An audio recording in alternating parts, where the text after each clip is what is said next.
Yeah, you know what? It's I don't know, man. It's like this whole Facebook Live thing. I know, like at one time they had deprecated it. They just turned it off without telling anybody anything, and then they when the pandemic hit, they turned it back on because they said, hey, people need to connect with each other, right? And so anyway, here we are. Yeah. Yeah, everybody tells me I need to quit confessing that I have bad technical juju, and that'll fix the problem, they tell me. So I'm working on it. The power of your confession. I know, man. I'm working on it. Is the power. So Holy crap. So what are you imbibing tonight? You know what? I don't have anything yet because I thought that we would be squared away in enough time. But I tell you what, after this, man, I need a fucking drink. Yeah, no kidding, right? Oh, man. Woo! Sweet Jesus. So anyway, welcome everybody. It's so good to see y'all. I hope that y'all didn't get bummed out and said, man, Aaron and Derrick aren't on here, so we're just not going to tune in. So get out there and start telling people. You know, I don't have my iPad over here because I was trying to get it set up, get everything set up, and so I can't share. I'm going to share real quick. So listen, all of y'all are watching. I'm depending on y'all to share this. I'm depending on y'all to put it everywhere. Put it everywhere. Okay, I should be sharing on my page. Let's see who's on. Okay. See, Bill Thompson is on, and I saw Albie Martinez, and I saw Michelle Brown. Uh-oh. Hang on, let me do one more quick thing. Okay. Yeah, so we are here. You still there, man? I'm still here. I was just sharing on my page, so. Okay. I appreciate it. Yep. But for everybody else that's watching, y'all, please, hey Michelle, please share. Please share to get this out there, and we're gonna get started. So what were we talking about? We had a subject for today. What's the subject? Change. Change. Process of change. The process of change, because and I'm gonna tell y'all, this is something else, because change is a challenge. Yeah. Because, you know, here's the thing,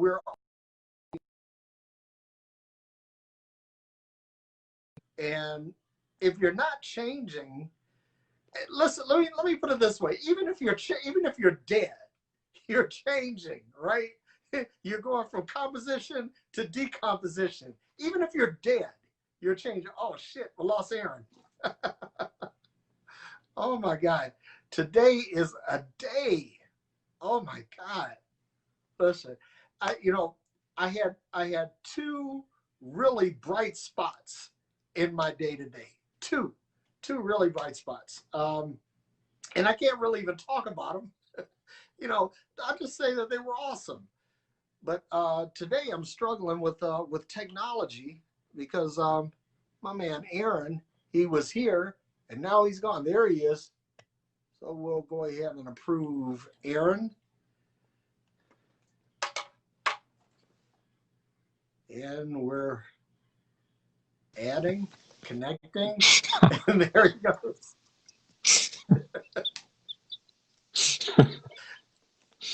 Look here, man. If there is a devil, he's fucking with us right now. I had that thought earlier. Absolutely thought of that earlier. God. Yep. So, you know, go ahead, man. I was running my mouth. Go ahead and just when let's hear your take on change. Yeah. It's kind of like transition. It's the place nobody wants to go when they die. Yeah. It can be a pain in the ass or a bitch, but you know, it's good. In the twinkling of an eye, right? That's right. That's right. It depends on what kind of change we're talking about, you know.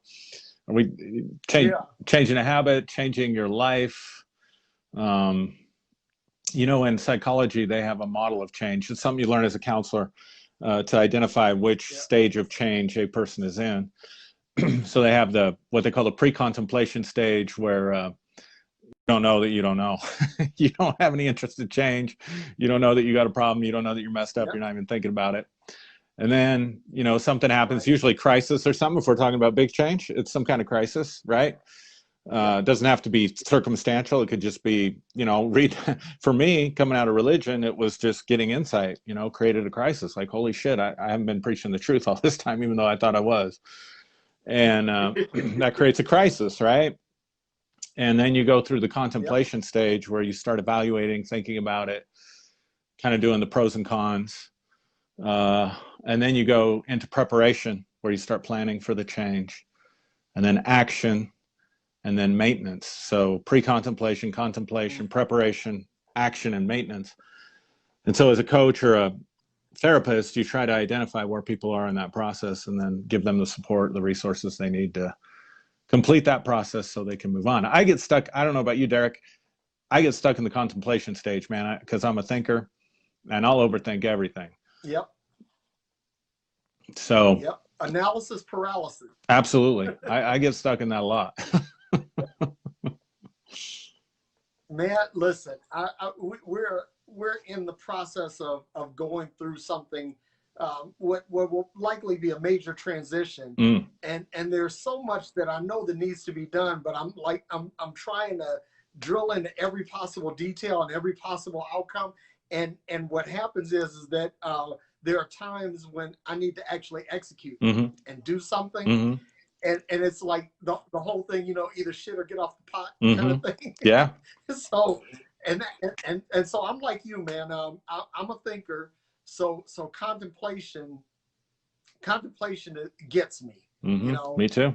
And it's like when I think about change, sometimes there are times when you want to change, right? Like if you're in pain, or if you're in distress, or if you're grieving, you want relief. You want something to change right now. Right. Right.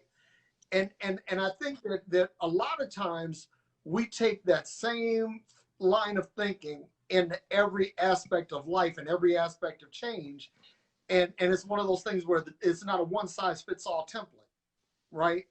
So, like with me, I'll think, okay, it happened this way this time, right? Everything was like bang, bang, bang, quick. And then when it doesn't, then I get frustrated. And now change becomes uncomfortable because I'm like, okay, this isn't happening the way I wanted it to, or this isn't happening the way I expected it to, or how it happened in the past. Yeah. So, change, you can really get hung up and stuck. I was on another call on this panel discussion, the Unleashing Conscious Gods, and we did a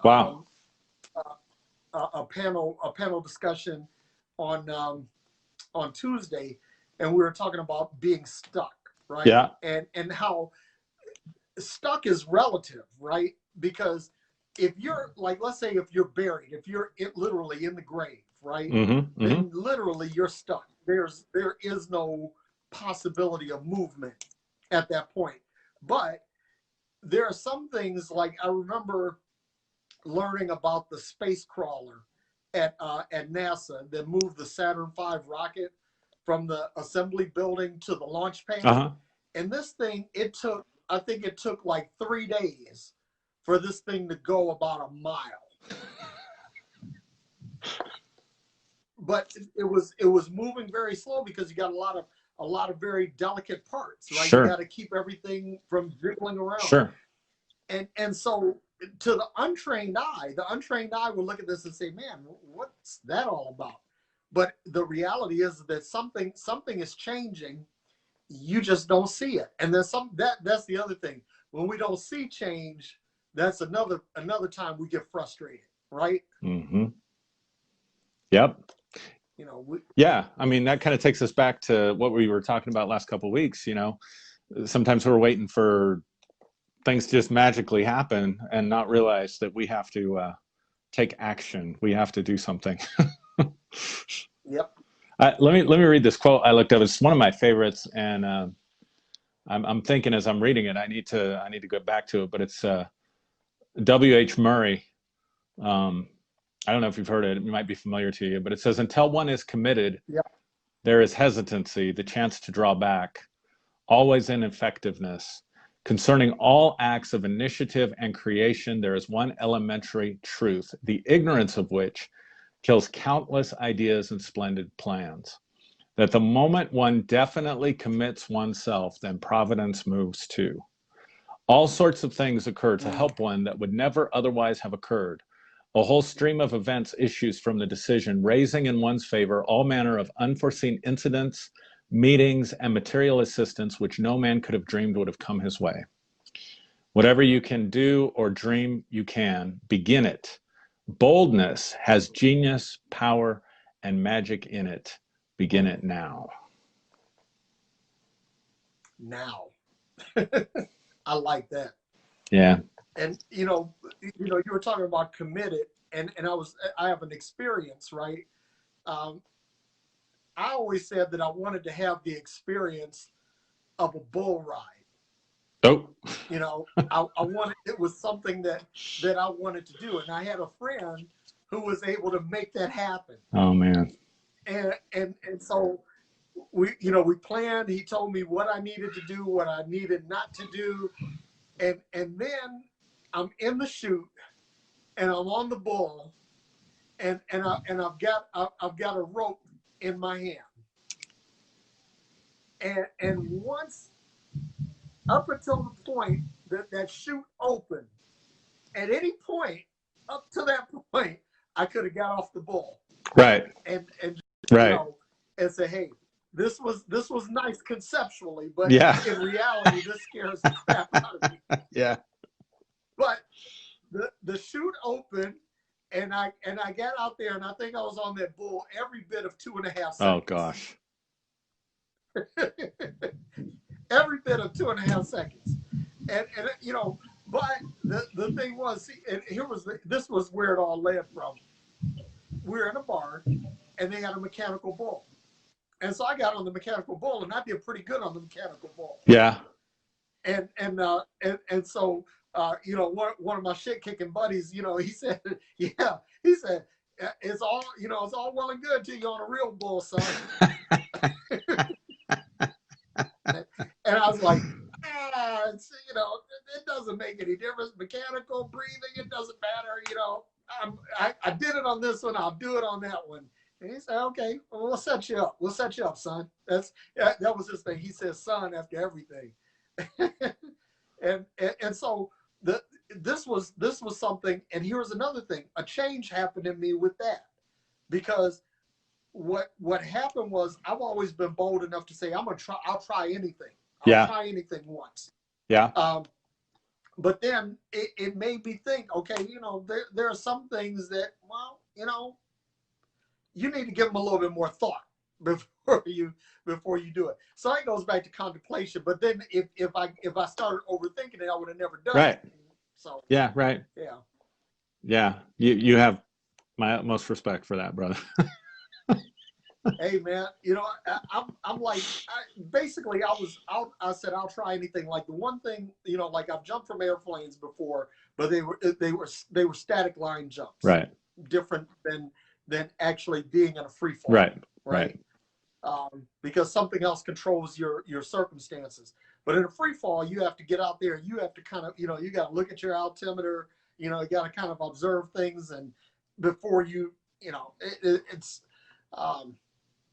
Long and short of it is that my thing is that I've always been the kind of guy, I'll try anything. But now after that, I said, okay, there are some things that you really need to give it some thought. Because when I did that, I didn't give it any thought. I'm like, fuck it, I can, I did it on the mechanical bull, I'll do it on this one. No, boys and girls, it's not the same. Yeah. So yeah. I've noticed, I don't know if it's the seasoning or wisdom of age, but I remember being a younger minister. I would jump out. I mean, I had a reputation for being out of the blocks before the gun went off with a new idea or Yeah. vision or something. And I remember these older guys Yep. that are, our age now, the age I'm now, but and I remember them saying, when you get older, you contemplate more. You think more about the steps that you take and stuff. And so I found myself, I found myself the opposite now, not quick out of the gate, almost like getting on and off the bull, if you will. Well, maybe I will, maybe I won't. Okay, let's try it. Wait. No, let me think about this some more.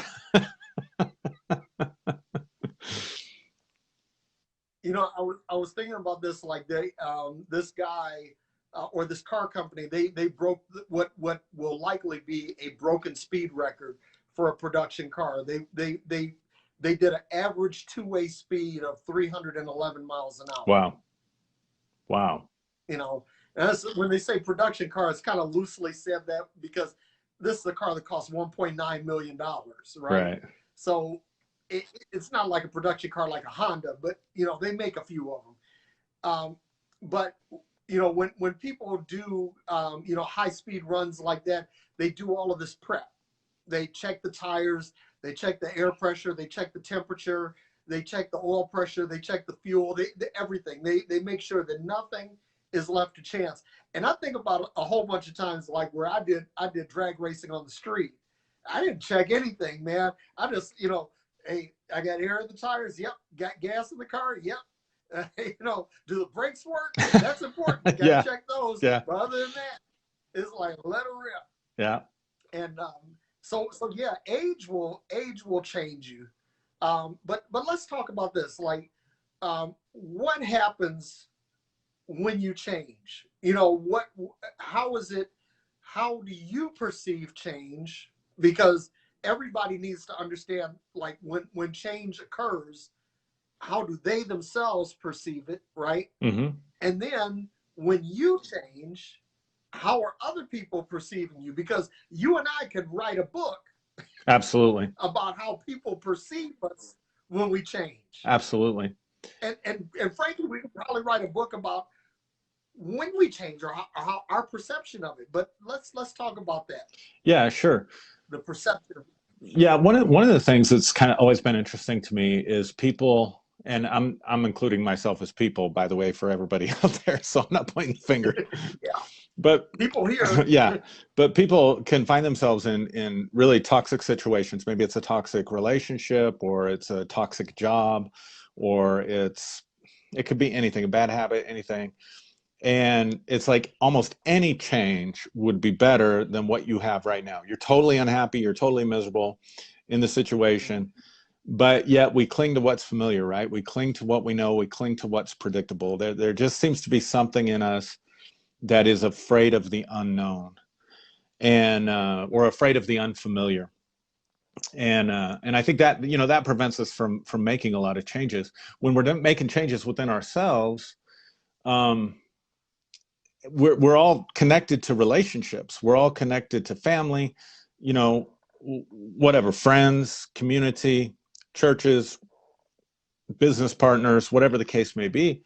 And every relationship operates off of a system. Relationship, if you think about it, Derrick, a relationship, the way we use the word, it's a misnomer, because a relationship doesn't exist, because we use it like a noun. And nobody's ever, tripped over a relationship or gone to a relationship, person, place, or thing. Not really what it is. It is a process. It is a system of processes of interaction. And so people get used to relating to you in a certain context, and they know how to relate to you the way that you are. And when you start making changes within yourself, or changes around you, you can oftentimes, the system changes now. You've disrupted the system. It's like those mobiles that they put over a kid's a baby bed, right? Where the one thing turns and it turns into the other, and it's going, all kinds of different directions. And then you just hit one aspect of it and it changes the whole dynamic, right?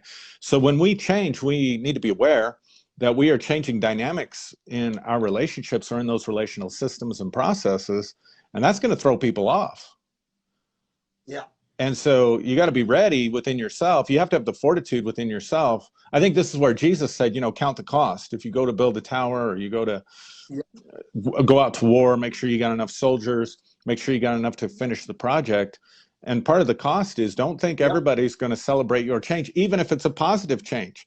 Because if you're toxic, chances are really good you're in relationships that are also toxic, and those people like those other toxic people like the system you've set up.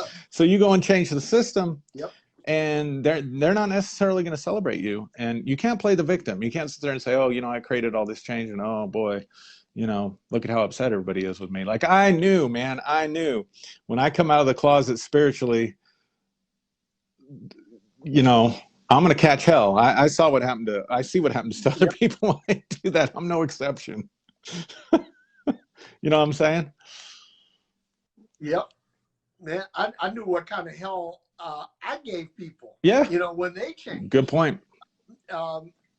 It's not, you know, listen, whenever something changes, there's always a measure of uncertainty, a measure of pain, a measure of a loss of equilibrium, right?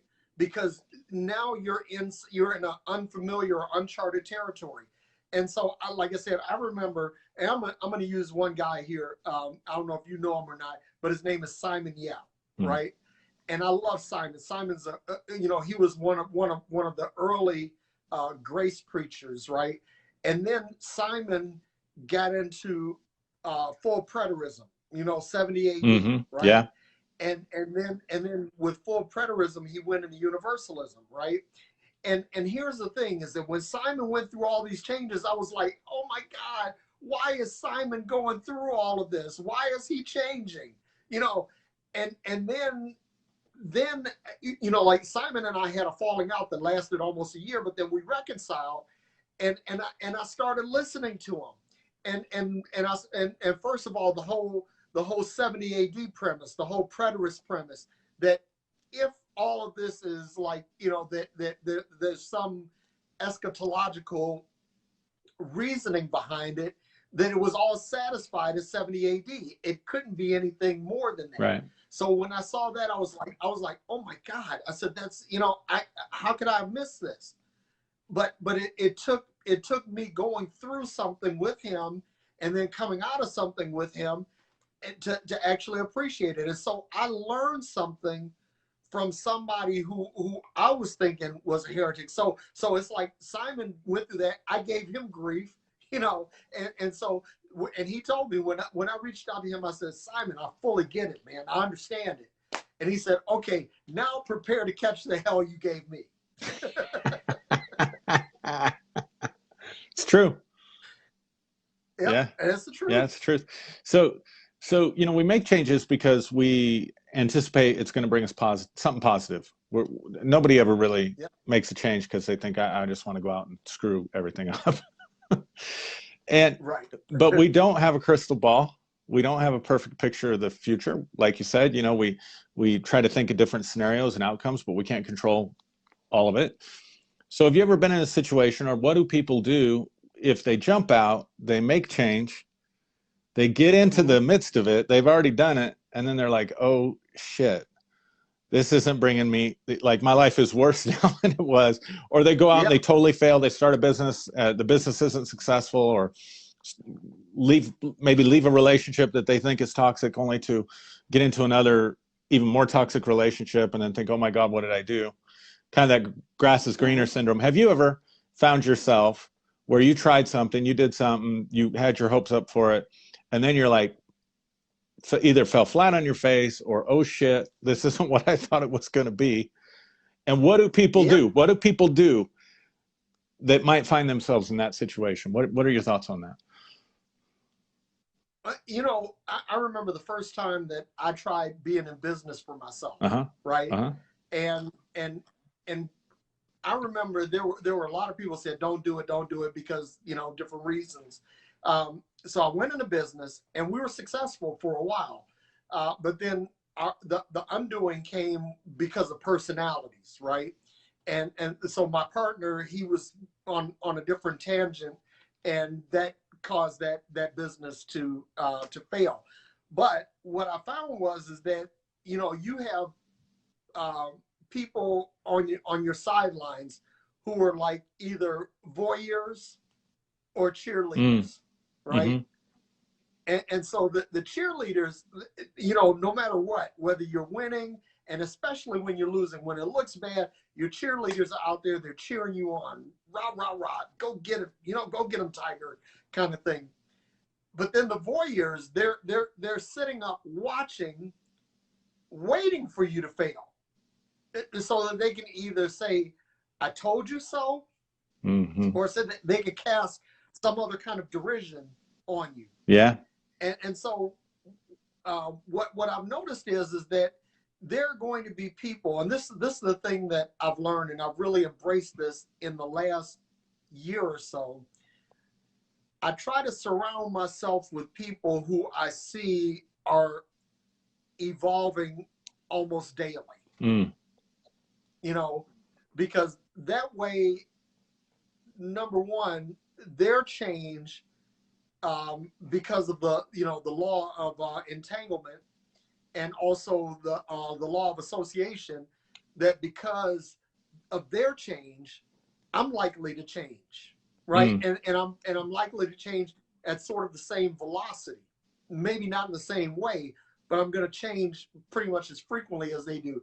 And then the other thing is that I want to be around these people, because when I change, they're not going to freak out, because they've learned that a relationship with me is a moving, living, breathing entity. Yeah. Right. So it's not static. It's subject to change. And so what's the beauty of all of this is that nobody really has a concrete expectation. Yeah, that's good. You know, everybody kind of keeps a little abstraction and a little fluidity going. Yeah, that's good. I love that. I love the quantum principles with that, of entanglement, and yeah, it's true. I mean, some people are more solidified in their patterns, I guess you could say. And they like it that way. Galvanized. Yeah, galvanized. Yeah, it's a good word for it. They like it that way. And they're probably not the ones that are going to celebrate you or be your cheerleader when you're going through change. I think it's important, like, one of the things that, another like reframe that kind of really helped me early on was, I don't know if you've ever heard this phrase, but failure doesn't exist. There's no such thing as failure, only feedback. Okay. I like that. Yeah. I've never heard of it. Yeah. And so, you know, kind of the Thomas Edison thing, how many times did you fail before you made the light bulb? You know, or you had tried 5,000 times or something. And they said, what did it feel like to fail 5,000 times? How were you able to keep going? And he said, I never failed. He said, every time I did it and it didn't work, I knew what not to do the next time. And I think if we can embrace our growth and situations in life as feedback and learning opportunities, and be adaptable, back to what we talked about a couple of weeks ago, resilient. Okay, that didn't work. I'm going to back up, see what I did. Let's try this and go again, and realize, you know, I mean, if you just erase failure from your mindset, that there is no such thing as failure, only feedback, that can be life-changing for people. That was like, I'm encouraging myself, Derrick, because I'm going through, I'm going through a lot of transition and change, and there are things I know I need to do, and I've got my cheerleaders, and, you know, everybody's on board around me, and I'm like, getting up, like jumping out of the airplane, right? Getting up, in this airplane. So I'm encouraging myself tonight. Thing about change is that, you know, fear, right? Yes. It's like fear. Change brings about the fear of the unknown. Okay, I don't really know what the impact of this alteration is going to be. This is a change, like, you know, when you have the birth of a baby, or the death of a loved one, or you get married, or you get a new job, or you move out of the country. It's like there's always this bit of trepidation, like, I'm not sure, right? Mm-hmm. And right. The one thing that I think that the issue is that a lot of people face is that they haven't embraced change as a concept or as a construct in their life. Mm-hmm. That people become galvanized, people become comes an expectation, and so you're like, okay, it's got to be this way, and I know, like, there are times. Let me give you an example. I mean, just this is really like so well, it's a shitty example, but it's an example, right? I love IHOP, Yeah, right? yeah. And so when I go to IHOP, I usually get the same thing most of the time. Most of the time, I get a mushroom, spinach, and Swiss cheese omelet with hollandaise sauce, and I'll order an extra side of hollandaise sauce. Sounds good. And I get a stack of pancakes. It is. It's awesome, right? And I call that combo Old Favorite or Old Faithful, right? Because it never misses. Anytime it's like going to McDonald's and getting a cheeseburger. It's Mm-hmm. like, you know what to expect, and it is what it is. But I know that periodically I have to throw something in there to mix it up. I have to order some crepes or order a steak and egg breakfast or something else, because what happens is that if I get too settled in one groove, then what happens is that I make this my expectation. And every time I go into this, I'm expecting the same thing. And I was sharing this with someone, that even when you get in your car, you think your car is the same experience every single time. But let one of your tires be off, or let your tires be slightly worn, or the difference between driving around with a full tank of gas and being near empty.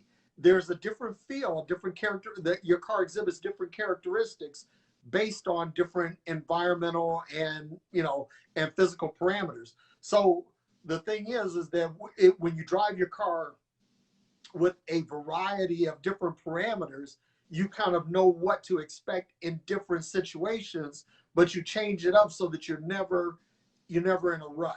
And that's another thing too, that if you don't change, you get in a rut.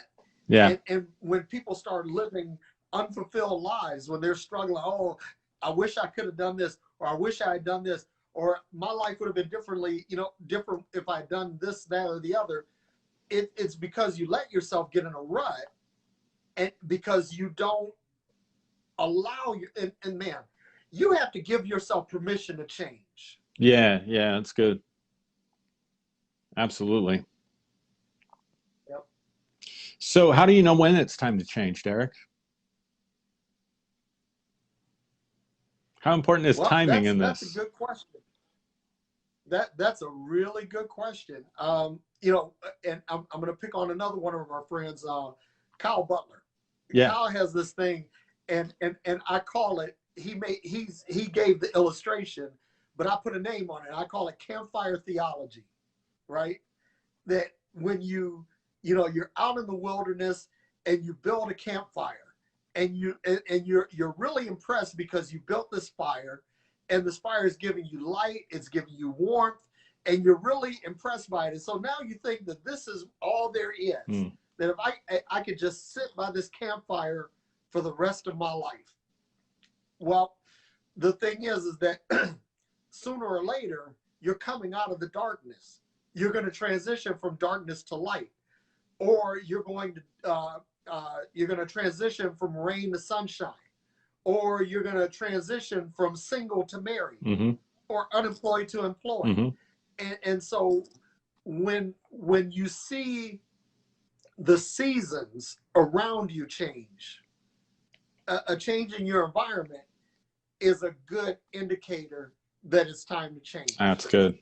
But sometimes it may not be even a season. You might be in a groove. Everything is working out well, but you know that there's something missing. You know that that something is not. There's more to it, and that's another indicator. I don't know. Those are a couple of mine when it comes to my mind. How about you? Yeah, I think there can be a lot of factors, right? And it can vary from different, person to person. I love what you said. It made me think of Ecclesiastes chapter 3. There's a time for everything under heaven, and God's made all things beautiful in its time. And I think what happens is we don't move with the rhythm of life. Sometimes we get stuck. The seasons change, but we haven't realized the seasons changed, and so therefore it's no longer beautiful in our life. And I think that's kind of speaks to Yeah. like if we look for the beauty in our life, where's the beauty in our life? So just like you said, everything could be good, and that was my situation 4 years ago. I mean, everything on the outside was peachy, you know, but I felt Yeah. completely emotionally disconnected from it, and I was getting completely burned out from it.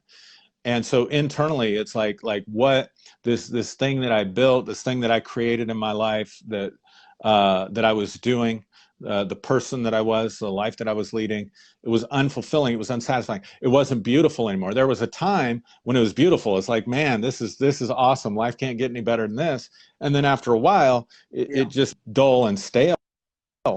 And so I think maybe looking for the beauty, and if the beauty's not there, then the season's changed. You just didn't change with the season. Yep. You're still wearing your heavy winter coat and hat, and it's summertime, and it's Yeah. time to make a transition. You know what I'm saying? Yep. And you had said something about like the rhythm of life, and I remember back in the 80s, like I minored in economics in college, right? Mm-hmm. And I remember I think it was Paul Volcker, who was the chairman of the Fed at the time. He said we're witnessing the end of the business cycle. Mm. Because the economy was so robust, everything's hitting on all cylinders. And he says we're experiencing the end of the business cycle. And when he said that, that really grated at my spirit, literally, because I'm thinking of like when you think of an EKG, boom, boom, boom, boom, boom, right? It goes up and down. You think of a sine wave like a radio signal. It goes up and down and up and down. A radio signal up and down, up and down. Everything has a rhythm, right? Mm-hmm. And the only thing that doesn't have a rhythm is something that's dead. Yeah, that's right. Because when it's dead, it's flatline. Yeah. There is no rhythm. Everything at this point now is just some rate of decomposition. Yeah. Right? Because you're never going to have evidence of life again. It's right. always just going to be something on the trajectory of death. And so this other thing that when we neglect to observe the rhythm of life, you said that when you said that, man, that was like that really got me, because I'm thinking, okay, not only do we have to observe seasons, but there's simply a rhythm of things. Right. You're gonna have peaks, you're gonna have troughs. It's never just gonna be a flat trajectory. There's always going to be some element of change, and if you don't acknowledge that, right, I mean, that's like almost to deny life. Yeah. When you're alive. Yeah, it really is. Something comes to mind too. What about people out there? I'll speak to this a little bit, and then I want to hear your thoughts. But sometimes change is forced on us. You talked about your wife passing away. That forced change on you.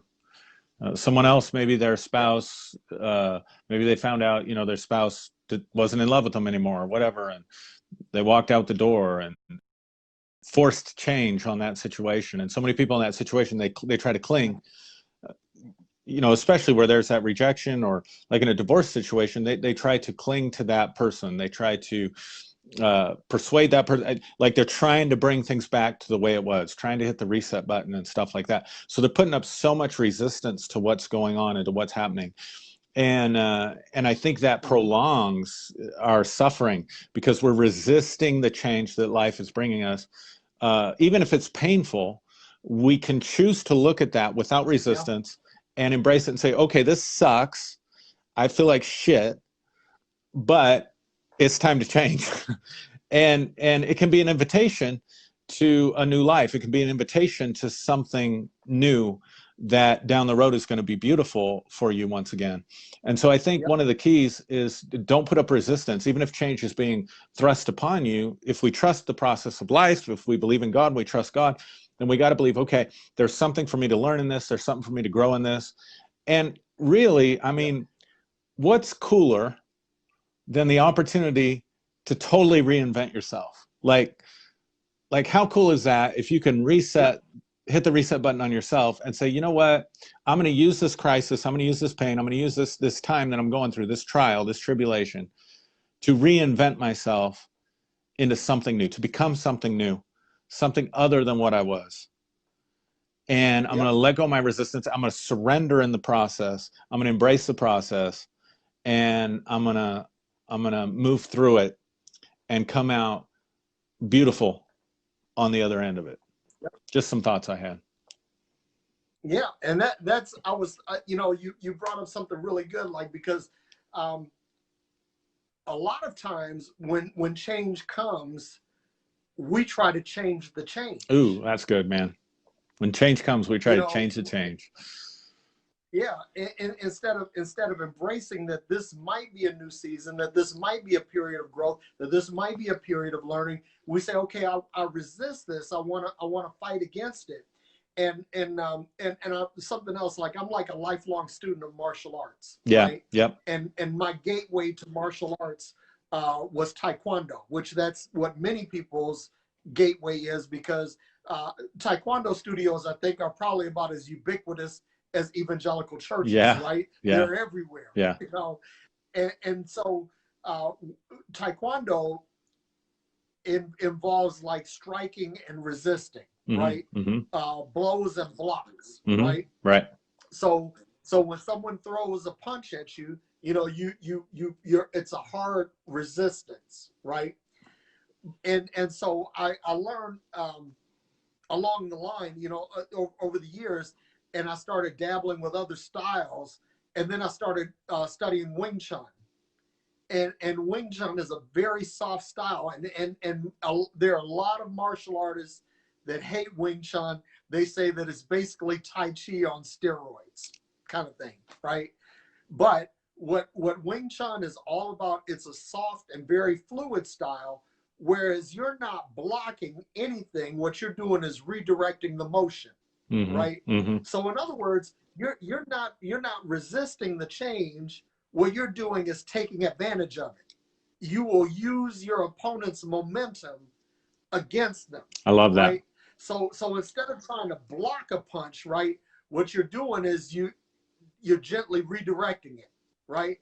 And so what you're doing in doing this is you're conserving energy, right?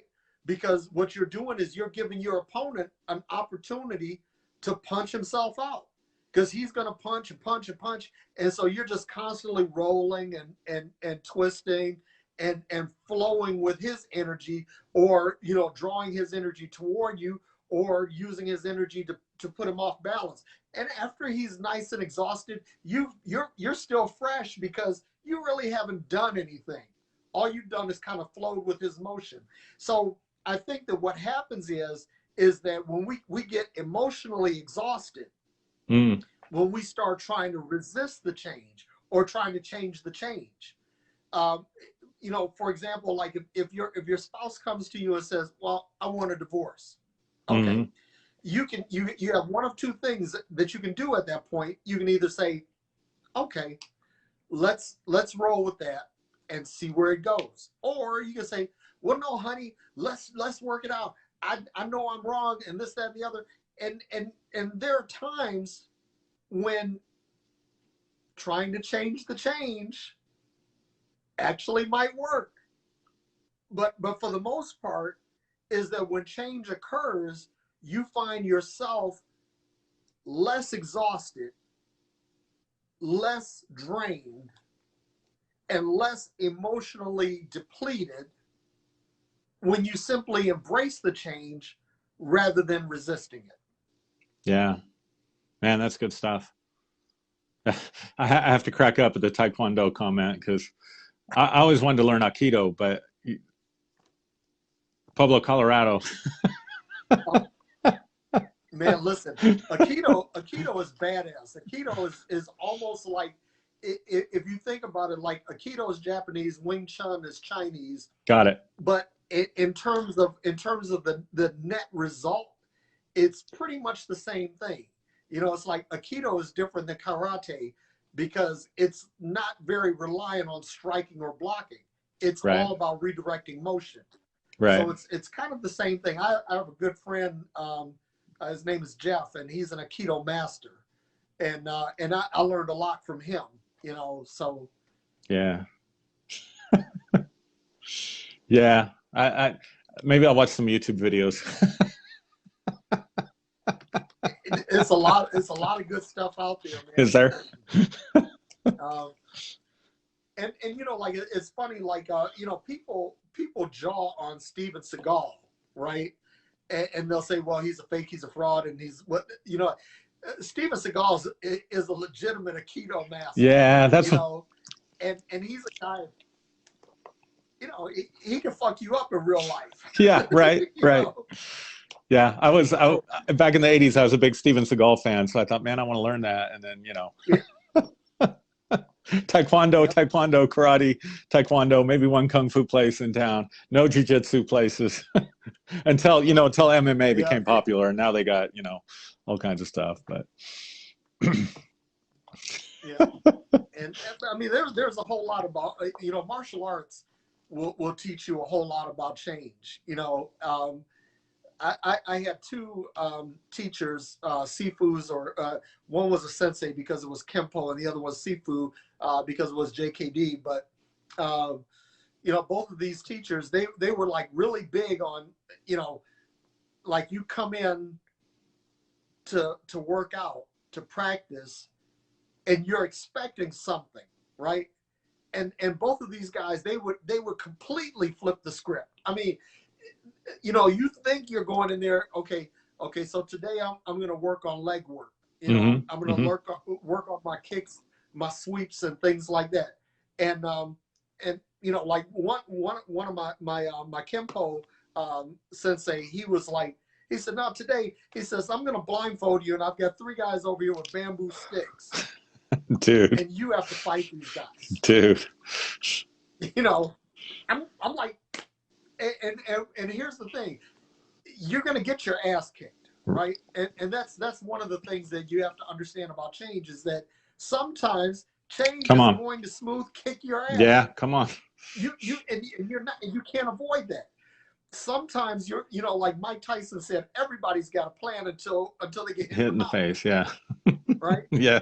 You're gonna get your ass kicked sometimes. So, you know, the thing is, you have to acknowledge that this is a possibility when change comes. I'm gonna get knocked on my ass, but am I going to take the 10 count, or am I going to keep moving?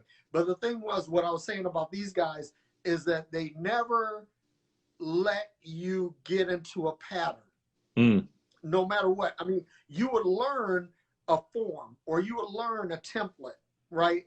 But then you come in and it's like, you think, okay, well, this, you know, we're going to work on the 6 and 9 template today, and they say, oh no, today we're going to reenact a hostage rescue. And I'm like, well, okay, you know. Yeah.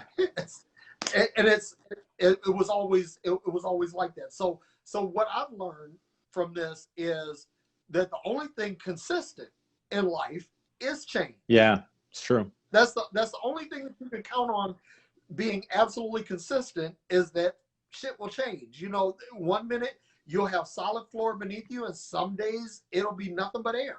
It'll be nothing but water.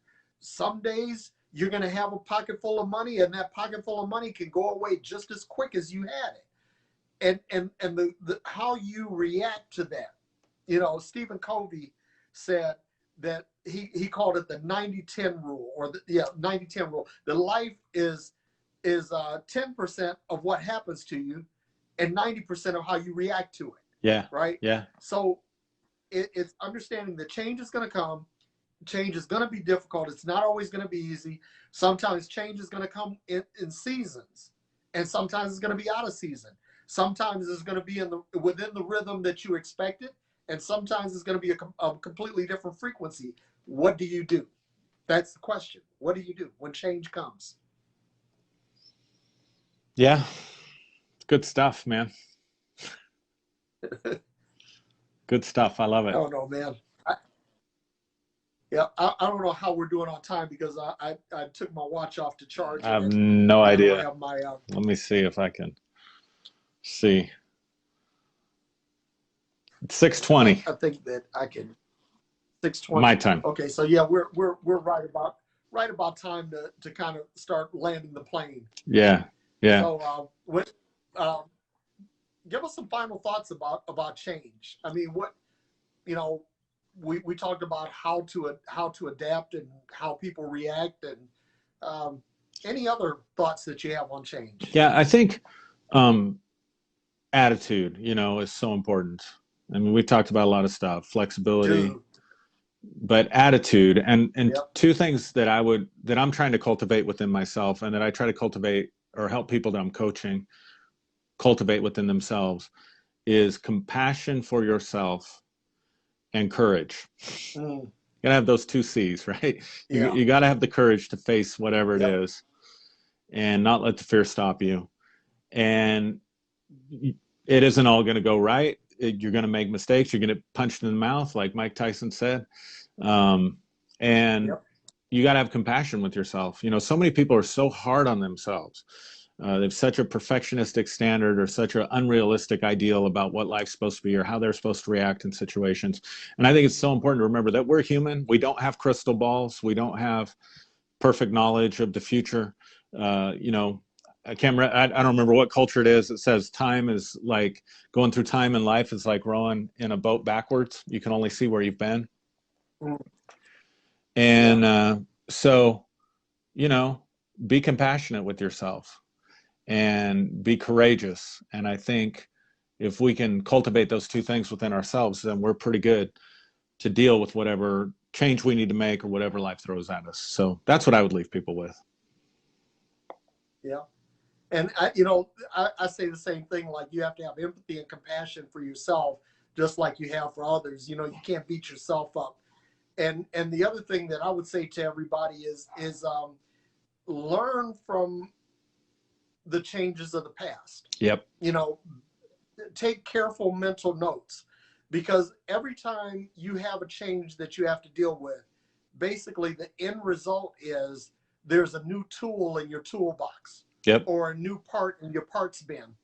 And what happens is that I had a leader in the Navy that said, okay, he said, from time to time, I'm going to push you off the cliff, and you're going to need to build an airplane on the way down.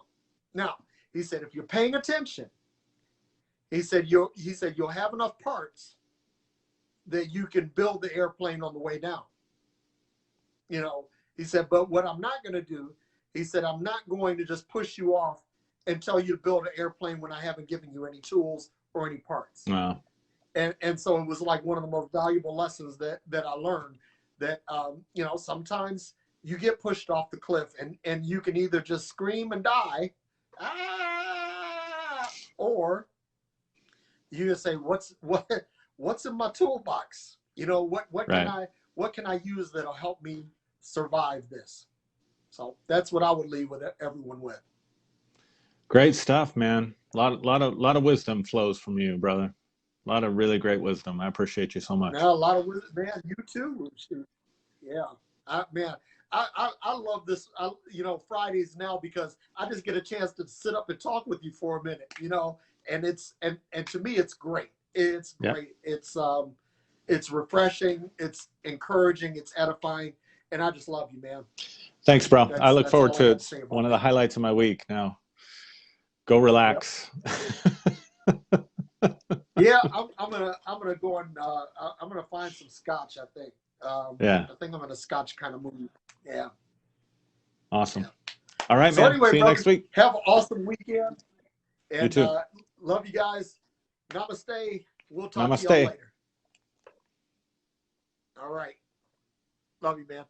Bye. Love you too, man.